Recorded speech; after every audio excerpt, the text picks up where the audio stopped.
Well, good morning, welcome. My name's Adam, I'm the pastor here at Living Springs, and it is great to see so many of you here this morning. We are in the start of the summer holidays. There'll be some teachers in the room. We've maybe got one more day left and some teaching assistants, so they're all the ones that look a little bit more frazzled than the rest of us. So there are a few people missing today, but it is good to have you all with us this morning. Now, this morning I'm going to be preaching on a tricky subject, and I want to be really honest and open about that. Something that I've wrestled with, and actually even as late as Friday night I was talking to a fellow minister, and I think he was a bit surprised that I'd chosen to talk on this subject. But it follows on, as I mentioned, from last week. Last week we were looking at authority, we were looking at potentially governmental authority, and how, as for those of us that are followers of Jesus, how we interact with the laws around us and how we're called to submit to our local leaders. But today I want to talk about spiritual authority. And that can be challenging. That can bring up lots of thoughts. But I want to set the scene really from the start to say that God is the ultimate authority. Every level of authority on this world comes because God allows it. 1 Timothy 6, verse 15, the second half of it says, God, the blessed and only ruler, the King of kings and the Lord of lords. So I want to frame that everything we talk about, every level of authority sits under God. Even Jesus, who was the Son of God and is God, said, your will be done. Just before he died, he prayed that. He acknowledged that he was under the authority of God the Father. Your will be done.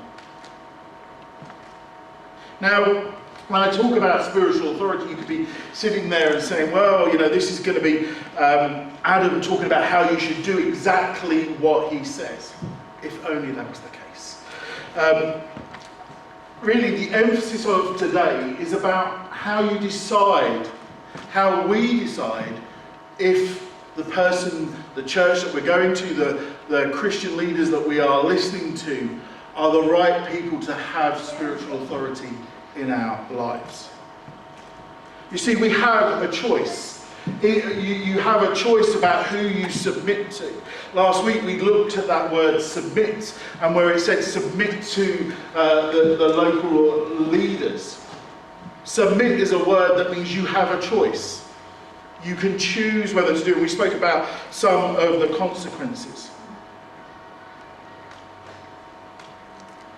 But spiritual authority and understanding spiritual authority, understanding the leaders that have the responsibility and us as members of the body have, is really important. You see, if you decide to come to a church, if you call Living Springs your home church, and I hope, especially we've got a few visitors in this morning, I hope that you will find a warm welcome and that you will find a place perhaps that you can call your church home, wherever you are on your spiritual journey. But one of the most important decisions that you have to make, wherever you are on your personal faith journey, is, can I sit under the spiritual authority of the leaders in that church? And we're going to unpack why that's important and what that means as we go on. But if at the end of this our time together this morning, or in a few weeks' time when you've been coming to church and you think, actually, for some reason, I can't sit under the spiritual authority of the elders of that church, then I would suggest you must go and find a church where you can, because it's vital that you can be under that place. And this isn't about control. You're going to see actually that the onus is more on the spiritual leaders of the church to serve you, to care for you, than perhaps the word that we think it's about control. It is a difficult subject. Why is it difficult? Because authority is often open to abuse in all aspects of life. They say give somebody a little bit of power and it can go to their head.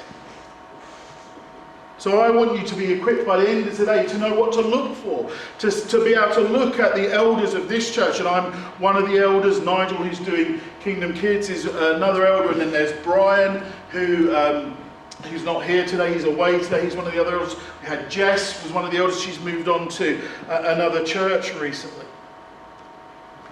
But as elders, we have a spiritual responsibility for the gathered body here at Living Springs. But I want to be clear that we as elders, when we say the word spiritual authority, what does it mean? It means that we are here to give you advice. We are here to, if you come and speak to us, to say what we believe the Bible says about a certain thing. But you still have choice. I cannot and will not say you must do this or you must do that. There are ramifications of various things, but we are not a dictatorship. You still have a choice. So I guess the most important, or when I was thinking about this, because even I as a minister, I sit under the national leadership team of Elim. And if I couldn't submit to their authority, it would not be appropriate for me to be an Elim minister. We have a general superintendent, and Mark Pugh. I have to be able to sit under, he is the spiritual earthly head, so to speak, of Elim. And I have to be comfortable sitting under his spiritual authority, and I am. So how do you know, how do we know who to trust as elders? Well, Scripture, and that is the best place to go, it's the only place to go when looking for answers, in my opinion, has several places where it lists the qualifications for an elder. But I'm going to use the list from 1 Timothy 3 verses 1 to 7. Let me read them out. They'll come out on the screen behind me as well. Here is a trustworthy saying: whoever aspires to be an overseer desires a noble task. Now the overseer is to be above reproach, faithful to his wife, temperate, self-controlled, respectable, hospitable, able to teach, not given to drunkenness, not violent but gentle, not quarrelsome, not a lover of money. He must manage his own family well and see that his children obey him. And he must do so in a manner worthy of full respect. If anyone does not know how to manage their own family, how can he take care of God's church? He must not be a recent convert, or he may become conceited and fall under the same judgment as the devil. He must also have a good reputation with outsiders, so that he will not fall into disgrace and into the devil's trap. You can also find another list for elders' qualifications in Titus 1, 6 to 9, but we're not going to look at those because they broadly encompass the same things. There's a lot to unpack in those verses about what to look for in an elder. Where it says overseer, we would understand that to be an elder, to somebody, a minister and an elder of the church. Now, the language that the Apostle Paul uses there is very male, but we believe in male and female elders. There can be male and female leaders in the church. And there's a lot, as I say, to unpack. Some is very clear, not open to drunkenness. I would be shocked if any of you had ever seen me drunk, because I don't drink. So there are some things that are very clear. Other verses are more challenging. Sometimes it can be said about the family of a minister and where they are in their journey, and we have to look at the context of those scriptures and the age of a minister's children. The husband of one wife is one of the requirements. Now, we don't celebrate or have space for polygamy, which is handy because I can only just about cope with one wife. But that can sometimes, people can think, well, does that mean that the person can be divorced and remarried and all these things? So there are things to unpack, and I'm not going to do that this morning, but they are the standards there that we need to look to. And if you look at an elder at any church that you go to, if you see something in me, and I've often said this, And I mean this from the bottom of my heart, because I know I'm not perfect. That if you see me falling short on one of those standards, then you need to raise that. You can come to me directly and raise it with me directly. You can go to one of the leadership team. You can even go to Ian and raise it. We want to be transparent, open. I don't ever want to fail you as a leader. I don't ever want to fall short of the standards. Now, let me just be clear, and this isn't me trying to get out of any future problems. If you expect an elder to be perfect all of the time, you're going to struggle, because none of us are perfect, are we? We all make the odd mistakes. What we are looking for when we look at qualifications of people is does the trajectory, does the fullness of their life reflect those qualities? We all have moments where we make mistakes. Some of those mistakes, yes, are more serious and can lead to immediate removal. But we are looking at how an elder's life it lives out. We can all pick up on one thing and say, oh, at that moment in time, that person did that thing wrong. We need to weigh up whether that is a character flaw or just a blip in their life. So those are the standards that I want us to apply. When we, here at Living Springs, when we select elders, the current elders bring a name to the church, and we invite anybody in the church to write in with either confirmation or concern about the elders that we are putting forward. And then at a church meeting, the church partners have to vote. It's a strange system that we use here in Eden, but they have to vote to approve that person as an elder, and that elder needs to get 2/3 of the votes of the people in the room. And that is a kind of a form of safeguarding. We hope that as partners and as church people that come to the church, you will spend time praying over the names that we bring forward for eldership. And in the future, we will be bringing more names forward. We need to grow our eldership. An eldership of 3 is fine for the size of church we are now, but we are a growing church and we will need more elders. And so they're the standards that I use when I look at somebody and think, well, maybe they are ready, and we're going to look at some other things that elders should be able to do in a moment. But they're the things that I want you to be looking at, because I want you to be equipped to know that where you say, yes, I'm going to come under the spiritual authority of that church leadership team, that you are making sure it's the right people that you are allowing to speak into your life. So elders are also told how to behave. 1 Peter 1:1-3 says the following: "To the elders among you, I appeal as a fellow elder and a witness of Christ's suffering, who will also share in the glory to be revealed. Be shepherds of God's flock that is under your care, watching over them. Not because you must, but because you are willing, as God wants you to be, not pursuing dishonest gain, but eager to serve, not lording it over those entrusted to you, but being examples to the flock." The language that the Apostle Peter here uses is quite key. He uses the word shepherd. Now, if we think back 2,000 years ago to the time of Jesus when this letter was written, it was a very agricultural society, very agrarian. I think that's the right word, I hope it is. I'm looking at the head teacher and she's meant to be nodding going, yes, you got it right, but anyway. Agrarian was the word I used. It's right, thank you.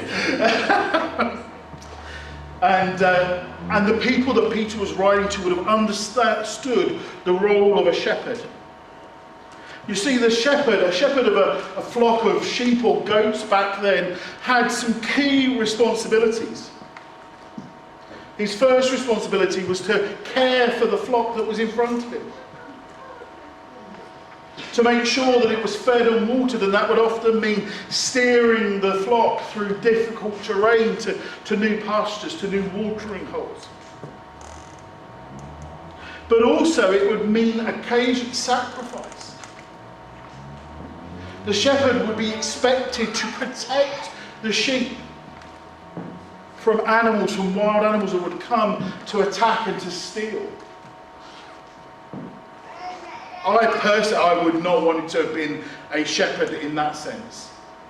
I would have seen a bear and I would have picked the nearest lamb and gone, here you go, have it. I would have been a useless farm shepherd. I hope I'm a better pastor shepherd. They had responsibility. So Peter was using language there that people would have understood. And so when we are called, when an elder, if you are thinking that you might be called to be an elder, or if you're approached, you need to think that we are told to do these things. We are to be eager to serve. So when you're sitting there and you're looking at people and they're elders, are they eager to serve? Do they serve the church, or do they want to be served? Elders are not to lord it over people. I hope and pray that that doesn't happen here at Living Springs. I don't think it does. But sometimes when you're on one side of the place, it's hard to see. But if you ever feel that the elders are lording it over you, if the leadership is lording it over you, then please challenge that. Being an elder is not a light responsibility.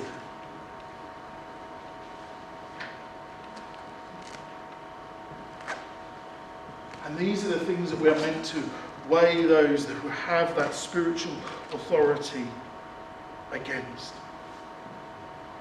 Hebrews 13:17 says the following: have confidence in your leaders and submit to their authority, because they keep watch over you as those who must give an account. Do this so that their work will be a joy, not a burden, for that would be of no benefit for you.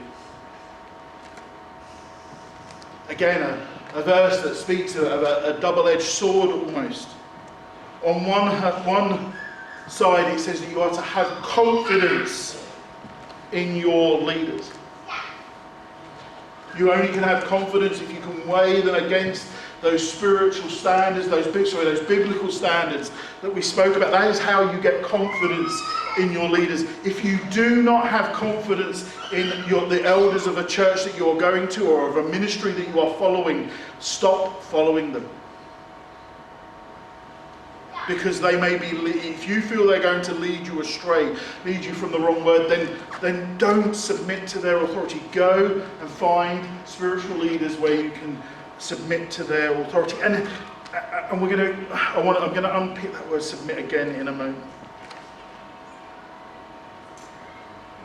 You can also have confidence in your leaders by looking at their lives. Do they practice what they preach? Does anybody here who comes and shares the word or speaks into your life, are they doing the things that they are suggesting that you do?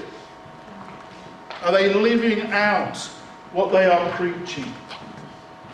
I hope, it's my prayer, I never want to be found short in that area. I hope that I will never preach here from the front and ask you to do something or suggest that you do something that I am not doing or wouldn't do myself. Then we get to that part there, it says, have confidence and then submit to their authority. As I mentioned earlier, submission is a choice. You shouldn't be forced to do anything. No church leader can make you do anything.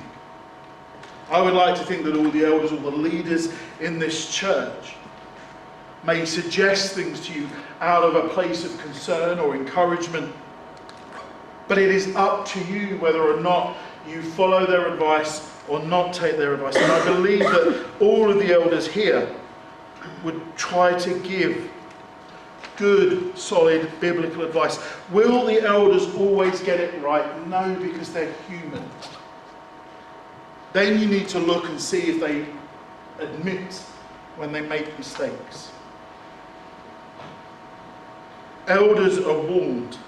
This is the other half of that verse, other side of that verse.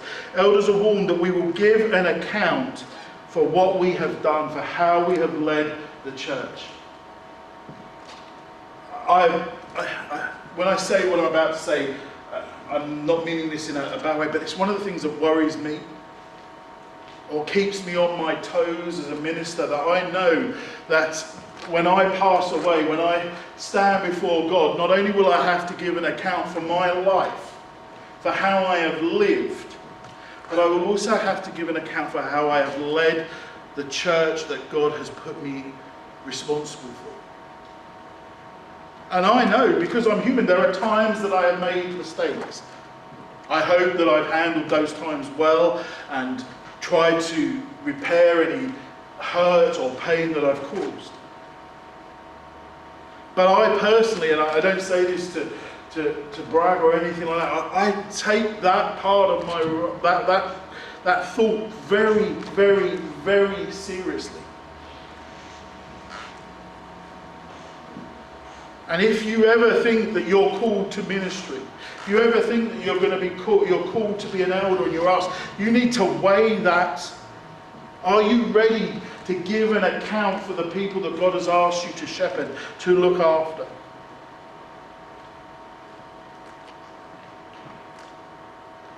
It is a difficult thing.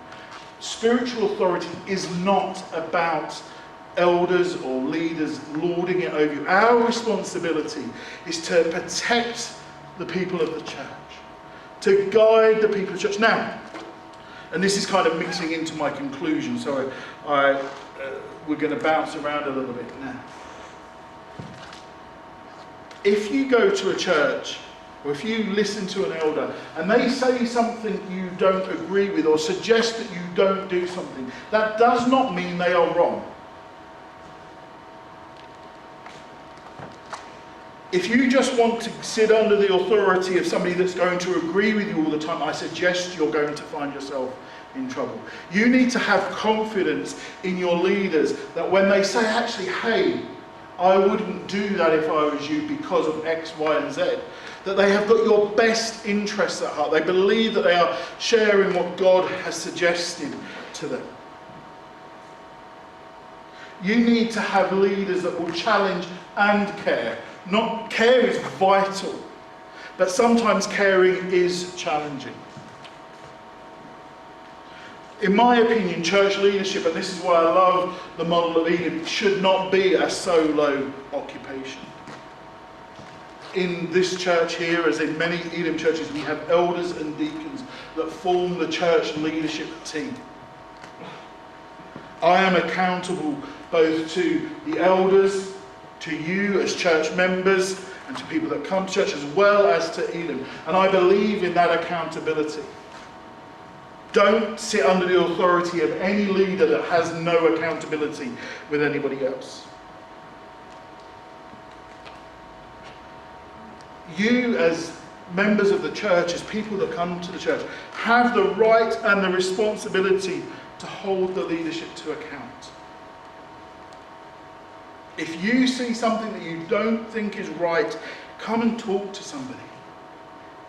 Ask them why that is happening. Try to understand, because sometimes there are things that are happening in the background that you may not know about. Sometimes the leadership may have got it wrong, and you coming up and saying, hey, I don't think what you did there was the best thing, will actually make a change in something. Spiritual authority is a scary... The reason my fellow minister was worried for me speaking about this is because of this fear of control, of people getting the wrong idea that what I'm preaching about is about leaders controlling people. I don't want you to hear that. Everybody here has a choice about what authority they sit under and what they do with what is said to them. I would be failing you as a minister if I didn't challenge and if I didn't care. Thankfully, there's not a huge amount of times I have to challenge one-on-one. Maybe we challenge when we preach, hopefully we do. But make sure you are comfortable with the people who are God has appointed. I don't even like that word, in charge. That's a loaded word. Who are given the responsibility by God to care and to shepherd the church. We are under authority. I'm under the authority of Elim, of the elders, of the church here. Ultimately, I'm under the authority of God, and He will hold me to account. We need to remember that. I felt this was a really important message to share today. We looked at governmental authority. We needed to look at spiritual authority as well, to make sure people understood what that means. If anything I have said this morning has caused offence, it was not my intention. And I would encourage you to come and speak to me afterwards, or if you to speak to one of the deacons or one of the elders. But we need to understand this. We need to understand the qualifications for leadership. We need to know how to test our leaders to make sure they are the right people to be leading. Let's pray. Lord, I thank you that you are in charge, that you are the ultimate authority.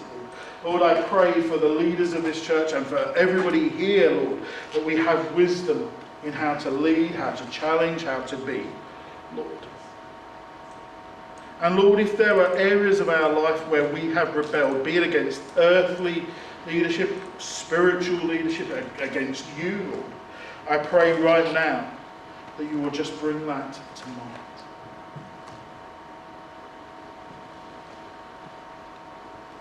Jesus, the Son of God, He came to serve. Let Him be our model. In Jesus' name.